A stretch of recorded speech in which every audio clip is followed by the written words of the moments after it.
Firefly's lovers.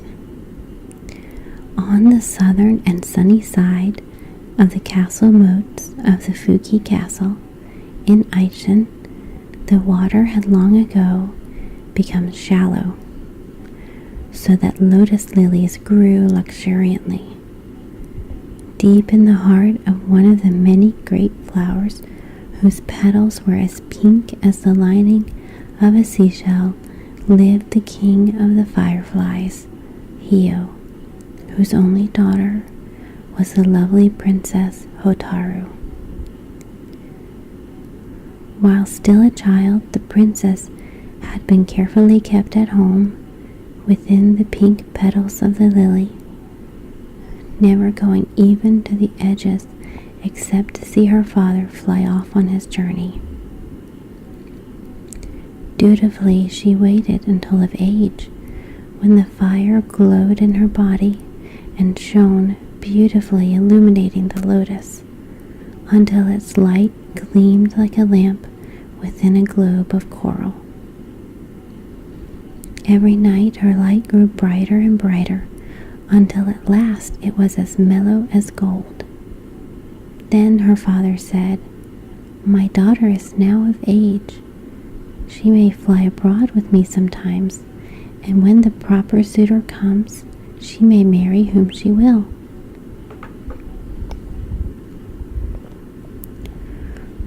So Hotaru flew forth in and out among the lotus lilies of the moat, and then into rich rice fields, and at last far off to the indigo meadows.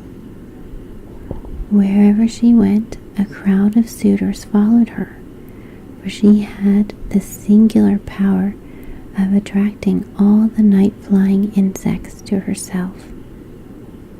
But she cared for none of their attentions, and though she spoke politely to them all, she gave encouragement to none. Yet some of the sheeny-winged gallants called her a coquette. One night she said to her mother, the queen, "I have met many admirers, but I do not wish a husband from any of them. Tonight I shall stay at home, and if any of them love me truly, they will come and pay me court here. Then I shall lay an impossible duty on them. If they are wise, they will not try to perform it. But if they love their lives more than they love me, I do not want any of them. Whoever succeeds may have me for his bride." "As you will, my child," said the queen mother, who arrayed her daughter in her most resplendent robes and set her on her throne in the heart of the lotus. Then she gave orders to her bodyguard to keep all suitors at a respectful distance, lest some stupid gallant, a hornbug or a cockroach, dazzled by the light, should approach too near and hurt the princess or shake her throne.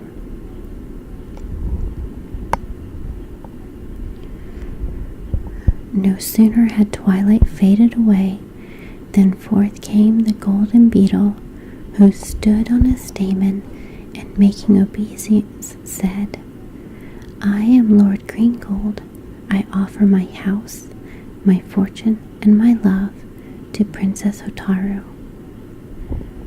Go and bring me fire, and I will be your bride," said Hotaru. With a bow of the head, the beetle opened his wings and departed with a stately whir. Next came a shining bug with wings and body as black as lamp smoke, who solemnly professed his passion. He received the same answer, "Bring me fire, and you may have me for your wife." Off flew the bug with a buzz. Pretty soon came the scarlet dragonfly, expecting so to dazzle the princess by his gorgeous colors that she would accept him at once. "I decline your offer," said the princess, "unless you bring me a flash of fire." Swift was the flight of the dragonfly on his errand, and in came the beetle with a tremendous buzz and ardently pleaded his suit.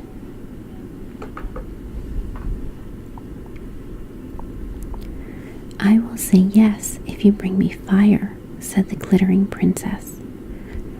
Suitor after suitor appeared to woo the daughter of the king of the fireflies, until every petal was dotted with them. One after another in a long troop they appeared, each in his own way, proudly, humbly, boldly, mildly, with flattery, with boasting, even with tears, proffered his love, told his rank, or expatiated on his fortune, or vowed his constancy, sang his tune, or played his music. To every one of her lovers the princess, in modest voice, returned the same answer: "Bring me fire, and I'll be your bride." So, without telling his rivals, each one, thinking he had the secret alone, sped away after the fire. But none ever came back to wed the princess. Alas for the poor suitors! The beetle whizzed off to a house nearby, through the paper windows of which light glimmered. So full was he of his passion that, thinking nothing of wood or iron, he dashed his head against a nail and fell dead on the ground. The black bug flew into a room where a poor student was reading. His lamp was only a dish of earthenware full of rapeseed oil, with a wick made of pith. Knowing nothing of oil, the lovelorn bug crawled into the dish to reach the flame, and in a few seconds was drowned as in a sea. "What's that?" said a thrifty housewife, sitting with needle in hand as her lamp flared up for a moment, smoking the chimney and then cracking it. While picking out the scorched bits, she found a roasted dragonfly whose scarlet wings were all burned off. Mad with love, the brilliant hawk moth, afraid of the flame, yet determined to win the fire for the princess, hovered round and round the candle flame, coming nearer and nearer each time. "Now or never, the princess or death," he buzzed, as he darted forward to snatch a flash of flame, but singeing his wings, he fell helplessly down and died in agony. "What a fool he was, to be sure," said the ugly clothes moth, coming on the spot. "I'll get the fire, I'll crawl up inside the candle." So he climbed up the hollow paper wick, and was nearly to the top, and close to the blue part of the flame, when the man, snuffing the wick, crushed him to death.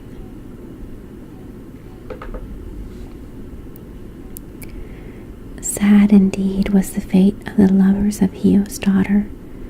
Some hovered around the beacons on the headland, some fluttered about the great wax candles which stood 8 feet high in their brass sockets in the temples of Buddha. Some burned their noses at the top of incense sticks, or were nearly choked by the smoke. Some danced all night around the lanterns in the shrines. Some sought the sepulchral lamps in the graveyards. One visited the cremation furnace, another the kitchen, where a feast was going on. Another chased the sparks that flew out of the chimney, but none brought fire to the princess or won the lover's prize. Many lost their feelers, had their shining bodies scorched, or their wings singed, but none of them, alas, most of them, alas, lay dead, black and cold, the next morning. As the priests trimmed the lamps in the shrines, and the servants made the lanterns, each set alike. The Princess Hotaru must have had many lovers last night. Alas, alas, poor suitors. Some tried to snatch a streak of green fire from the cat's eyes and were snapped up for their pains. One attempted to get a mouthful of bird's breath, but was swallowed alive. A carrion beagle crawled off to the seashore and found some fish scales that emitted light. The stag beetle climbed a mountain and in a rotten tree stump found some bits of glowing wood like fire, but the distance was so great that long before they reached the castle, most of it was daylight, and the fire had gone out. So they threw their fish scales and old wood away. The next day was one of great mourning, and there were so many funerals going on that Himaro, the prince of the fireflies, on the north side of the castle moat, inquired of his servants the cause. Then he learned for the first time of the glittering princess. Upon this, the prince, who had just succeeded his father upon the throne, fell in love with the princess and resolved to marry her. He sent his chamberlain to ask of her father his daughters in marriage, according to true etiquette. The father agreed to the prince's proposal with the condition that the prince should obey her behest in one thing, which was to come in person bringing her fire.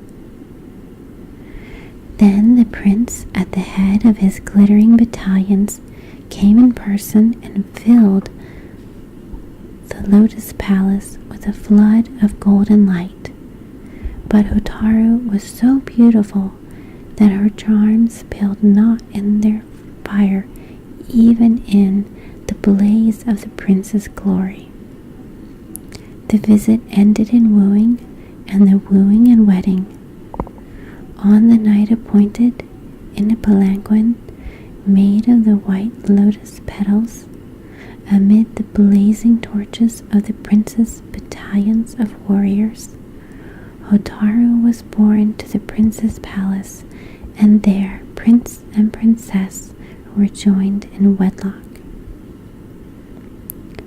Many generations have passed since Himaro and Hotaru were married, and still it is the whim of all firefly princesses that their base-born lovers must bring fire as their love offering or lose their prize. Else would the glittering fair ones be wearied unto death by the importunity of their lovers. Great indeed is the loss, for in this quest of fire many thousand insects, attracted by the firefly, are burned to death in the vain hope of winning the fire that shall gain the cruel but beautiful one that fascinates them.